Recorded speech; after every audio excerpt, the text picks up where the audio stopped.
बिस्मिल्लाहिर्रहमानिर्रहीम। This is Numan and you are watching Numan's opto hub. आज का जो हमारा लेक्चर है, इस लेक्चर में हम ऑप्टोमेट्री का एक बहुत ही इंपॉर्टेंट चैप्टर, एक बहुत ही इंपॉर्टेंट जो हिस्सा है वो हम शुरू करने जा रहे हैं, जिसका नाम है रेटिनोस्कोप। ये एक ऐसा इंस्ट्रूमेंट है जिसके बगैर हमारी जो ऑप्टोमेट्री है वो मैं समझता हूँ कि इनकम्प्लीट है, वो विदाउट दिस इंस्ट्रूमेंट कंप्लीट नहीं हो सकती। आज के लेक्चर में हम दो मेन चीज़ें डिस्कस करेंगे। सबसे पहले तो हम ये डिस्कस करेंगे कि ये जो प्ले लिस्ट हम शुरू करने जा रहे हैं रेटिनोस्कोप की, इसको हम आने वाले फर्दर लेक्चर्स में किस तरह स्टेप बाय स्टेप पढ़ेंगे। हम पहले इसको थ्योरेटिकल देन प्रैक्टिकल। अगर हमारा थ्योरेटिकल नॉलेज अच्छा होगा तभी हम प्रैक्टिकली अच्छा परफॉर्म कर सकते हैं। इस चीज़ को हमेशा माइंड में रखना है। थ्योरेटिकल डजेंट मीन कि आपको हर चीज़ वर्ड बाय वर्ड याद हो, इसका कतन मतलब ये नहीं होता।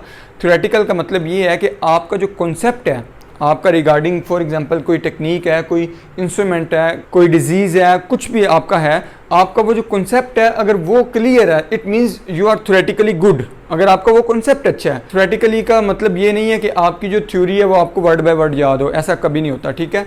और दूसरी चीज़ ये है कि हमारा कॉन्सेप्ट अच्छा होगा तो तभी हम इसको अच्छी तरह परफॉर्म कर सकेंगे ना। ये चीज़ आपने माइंड में रखनी है। तो हम क्या डिस्कस करेंगे आज? दो चीज़ें डिस्कस करेंगे। एक, हमने इसको पढ़ना किस तरह स्टेप वाइज, ताकि हमें बहुत अच्छे से ये समझ आ सके और हम एक कम्पिटेंट बन सकें इसको यूज़ करने में। एक ये चीज़ आपने माइंड में रखनी है।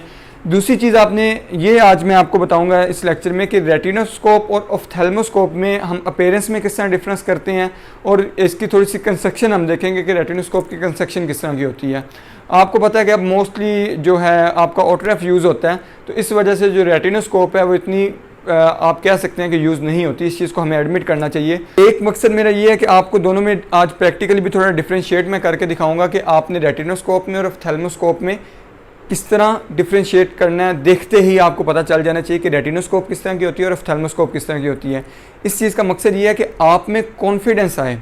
कोई भी आपसे पूछे कि रेटिनोस्कोप क्या है, ऑफ्थेल्मोस्कोप क्या है, तो आपको एक प्रॉपर वे में आंसर देना आना चाहिए, आपको कॉन्फिडेंस हो उस पर। जो बच्चे बिल्कुल न्यू हैं, जो स्टूडेंट्स बिल्कुल ऑप्टोमेट्री में न्यू है, जिनको पता ही नहीं है कि वो इंस्ट्रूमेंट दिखते किस तरह के हैं, उनके लिए ये बहुत इंपॉर्टेंट है, ठीक है। सो सबसे पहले हम अपने पहले पॉइंट की तरफ आते हैं कि हम रेटिनोस्कोप जो है वो किस तरह पढ़ेंगे। इसको पढ़ने का भी एक तरीका है, ये एक आर्ट है, सीधी सी बात है, ये एक आर्ट है। ये आर्ट को आप पॉलिश करते हैं विद प्रैक्टिस। इस चीज़ को आपने माइंड में रखना है। सबसे पहले हम ये देखेंगे कि व्हाट इज़ रेटिनोस्कोप। थोड़ा थोड़ा हम साथ डिस्कस करते जाते हैं। हम ये डिस्कस करेंगे जी व्हाट इज़ रेटिनोस्कोप, ये होती क्या है। रेटिनोस्कोप जो है वो एक इंस्ट्रूमेंट है जो कि आई की ऑप्टिकल पावर को मेजर करने के लिए यूज़ किया जाता है। Just very simple.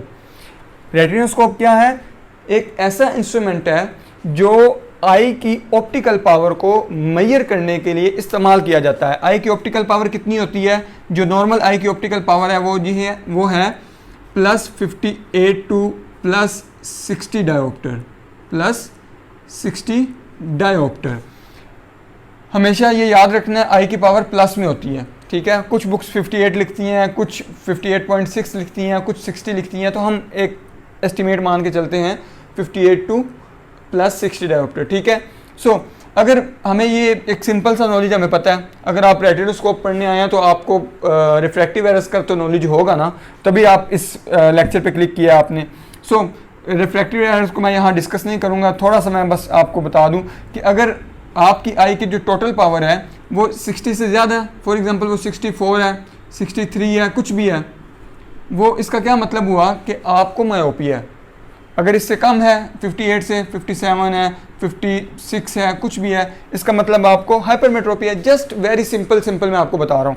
तो ये जो मेजरमेंट है ना, अगर 60 से ज़्यादा की जो मेजरमेंट है वो हम इस इंस्ट्रूमेंट के थ्रू कर रहे हैं। वो किस तरह कर रहे हैं, ये एक बात की चीज़ है, इसको हम नेक्स्ट लेक्चर में देखेंगे। सबसे पहले हम देखेंगे कि होता क्या रेटिनोस्कोप। फिर सेकंड हम ये देखेंगे कि कौन सा ऐसा प्रिंसिपल है जिस पे रेटिनोस्कोप वर्क करती है। ऑप्टोमेट्री में जब भी आपने कोई चीज़ देखनी है, आपने सबसे पहले उसका प्रिंसिपल देखना है। आपने उसका प्रिंसिपल देखने के कौन सा एक ऐसा प्रिंसिपल है जिस पे ये रेटिनोस्कोप या कोई भी ऑफ्थेल्मोस्कोप है, आपका जो ऑटोग्राफ है, स्लिट लैंप है, कौन सा ऐसा प्रिंसिपल है जिस पे वो काम कर रहा है। Principle is very important. Principle के बाद जो हमारे पास मेन इंपॉर्टेंट चीज़ आती है वो आती है जी हमारी टर्म्स एंड डेफिनेशंस। अब रेटिनोस्कोपी पढ़ते हुए या अच्छा मैं यहाँ पे दो टर्म्स यूज़ कर रहा हूँ, कभी मैं रेटिनोस्कोप बोल रहा हूँ, कभी मैं रेटिनोस्कोपी बोल रहा हूँ। रेटिनोस्कोप का क्या मतलब है? रेटिनोस्कोप एक इंस्ट्रूमेंट है। रेटिनोस्कोप क्या है? रेटिनोस्कोप एक इंस्ट्रूमेंट है। लेकिन जो रेटिनोस्कोपी मैं बोल रहा हूँ, इसको अगर मैं सिंपल बिल्कुल आपको बताऊँ, अगर मैं रेटिनोस्कोप मेरे हाथ में है, वो इंस्ट्रूमेंट मेरे हाथ में, उसको मैं इस्तेमाल कर रहा हूँ ना, वो जो इस्तेमाल करना है वो रेटिनोस्कोपी कहलाएगा। Very simple. रेटिनोस्कोप मेरे हाथ में है, वो इंस्ट्रूमेंट मेरे हाथ में है, उसको मैं यूज़ कर रहा हूँ, उस यूज़ करने को क्या कहूँगा मैं? उसको रेटिनोस्कोपी कह दूँगा। जस्ट अब इसको हम फर्दर इंशाल्लाह डिटेल जो लेक्चर्स होंगे उसमें फर्दर हम डिटेल कॉन्सेप्ट इसका जो है वो हम गेन करेंगे। लेकिन अभी मैं यहाँ पे छोटी छोटी आपको जो चीज़ें हैं वो आपको बता रहा हूँ क्योंकि एक बिल्कुल बेसिक लेक्चर है, ठीक है। सो हम आगे थर्ड पॉइंट पे जहाँ हम देखेंगे कि डेफिनेशंस हम इसकी देखेंगे, मुख्तलिफ जो टर्म्स हैं, टर्मिनोलॉजी जो यूज़ होती हैं और डेफिनेशंस हम मुख्तलिफ देखेंगे कि वो होती क्या क्या हैं, वो हम पढ़ेंगे। ये आप 5 पॉइंट्स कह लें या 5 डिवीजन्स कह लें, हम इस 5 पॉइंट्स में हम इसको देखेंगे।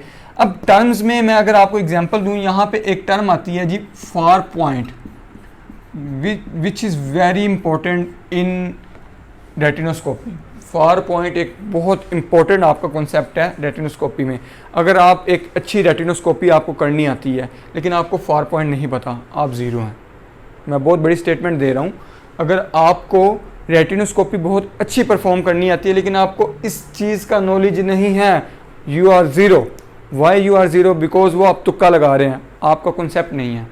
आपको यही नहीं पता कि रेटिनोस्कोप मैं कर रहा हूँ तो मैं क्या चीज़ न्यूट्रल कर रहा हूँ, मैंने किस चीज़ को कहाँ पे प्लेस करूँगा तो मुझे क्या मिलेगा। अगर मुझे इसका पता होगा तो मैं एक अच्छा कॉम्पिटेंट ऑप्टोमेट्रिस्ट बनूंगा जो रेटिनोस्कोपी परफॉर्म कर सकेगा, जो इस इंस्ट्रूमेंट को यूज़ कर सकेगा। एक ये चीज़ आपने याद रखनी है। सेकंड थिंग, इसमें हम अगर मैं आपको और टर्मिनोलॉजीज थोड़ी सी बताऊं, इसमें हम देखेंगे कि विद मूवमेंट क्या होती है, रेटिनोस्कोप ये आगे फर्दर इसकी चीज़ें आएंगी कि विद मूवमेंट क्या होती है, स्ट्रीक क्या होती है, रिफ्लेक्स क्या होता है, स्ट्रेडलिंग क्या होती है, स्क्यूइंग क्या होती है, स्वीपिंग क्या होती है, उसके बाद नो मूवमेंट क्या होती है, ग्लो क्या होता है, उसके बाद हम देखेंगे कि इल्यूमिनेशन क्या होती है, प्रोजेक्शन स्टेज किसे कहते हैं। इस तरह की जो मुख्तलिफ हमारी चीज़ें हैं वो हम इसमें देखेंगे। ये चीज़ हमने देख ली।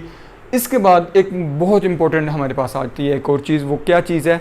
वो ये है, फोर्थ पॉइंट हमारा ये बताएगा हमें कि हम इसमें टाइप्स देखेंगे। इसमें हम टाइप्स देखेंगे। क्या देखेंगे जी? Types and techniques. क्या देखेंगे जी? हम टेक्निक्स, टाइप्स एंड टेक्निक्स देखेंगे। अब टाइप्स एंड टेक्निक्स में क्या क्या हम देखेंगे? हम रेटिनोस्कोप की टाइप्स देखेंगे, हम एक ये जो इंस्ट्रूमेंट है ये कितनी टाइप्स का है हम ये देखेंगे, ये कितनी टाइप्स का है। एक तो हम ये देखेंगे, फिर इसको यूज़ करने के कितने तरीके हैं, इसको यूज़ करने के कितने तरीके हैं वो हम देखेंगे। यानी कि जो रेटिनोस्कोपी इस्तेमाल करने का जो एक तरीकाकार है वो कितने तरीके हैं हम वो देखेंगे। पहले हम ये देखेंगे कि ये कितनी टाइप की होती है, कि ये जो इंस्ट्रूमेंट है ये कितने टाइप का है। फिर हम उसमें आगे फर्दर देखेंगे कि उसको यूज़ करने के जो तरीके हैं मुख्तलिफ कंडीशंस में वो कितनी टाइप्स के हैं। ये चीज़ देखने के बाद फिर हम उसमें आगे टेक्निक्स देखेंगे कि फॉर एग्जांपल यहाँ पे मैं अगर आपको छोटी सी एग्जांपल दूँ कि हम अगर ये देखते हैं कि मैं स्टैटिक रेटिनोस्कोपी में एग्जांपल ले लेता हूँ यहाँ पे कि मैं स्टैटिक रेटिनोस्कोपी परफॉर्म कर रहा हूँ। अब स्टैटिक रेटिनोस्कोपी परफॉर्म करते हुए आगे कौन कौन सी टेक्निक है मैं यूज़ कर सकता हूँ, कौन कौन सी टेक्निक है वो मैं यूज़ कर सकता हूँ। वेट में मैं कैसे करूँगा, मैं ड्राई में कैसे करूँगा, यानी कि ये फर्दर आगे उसकी क्लासिफिकेशन आप कह लें। सो ये चीज़ें डिस्कस करने के बाद लास्ट में हम ये डिस्कस करेंगे कि इसका प्रोसीजर क्या है, इसका प्रोसीजर क्या है या इसको परफॉर्म करने का तरीका क्या है। सीधा सा अगर मैं लिखूँ इसको, इसका प्रोसीजर या इसको परफॉर्म करने का क्या तरीकाकार है ये हम देखेंगे।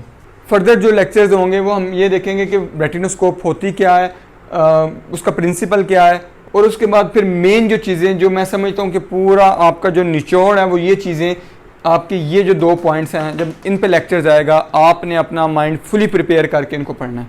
अगर आपने ये चीज़ें अच्छी तरह पढ़ ली तो मैं आपको इस चीज़ की श्योरिटी देता हूँ कि आपसे अच्छी रेटिनोस्कोपी कोई नहीं कर सकेगा। इस चीज़ को आपने माइंड में रखना है, ठीक है। आपसे अच्छी रेटिनोस्कोपी कोई नहीं कर पाएगा। इस चीज़ की मैं श्योरिटी आपको दूंगा अगर आपने ये अच्छे से पढ़ लिया। अब हम अपने सेकंड पार्ट, जो आज हमारा लेक्चर का सेकंड पार्ट है, उसकी तरफ आते हैं कि हमें ये पता हो कि ऑफ्थेल्मोस्कोप किस तरह की नज़र आती है, उसकी अपीयरेंस किस तरह की है, और रेटिनोस्कोप की अपीयरेंस किस तरह की है। मैं आपको यहाँ तक भी बताऊँगा कि आपने बैटरी उसमें किस तरह डालनी है और बैटरी निकालनी किस तरह, वो रिचार्जेबल है, नॉन रिचार्जेबल है, वो क्या क्या उसमें चीज़ें हैं, मैं आपको यहाँ तक भी बेसिक बताऊँगा। ठीक है, नेक्स्ट पार्ट की तरफ मूव करते हैं अभी।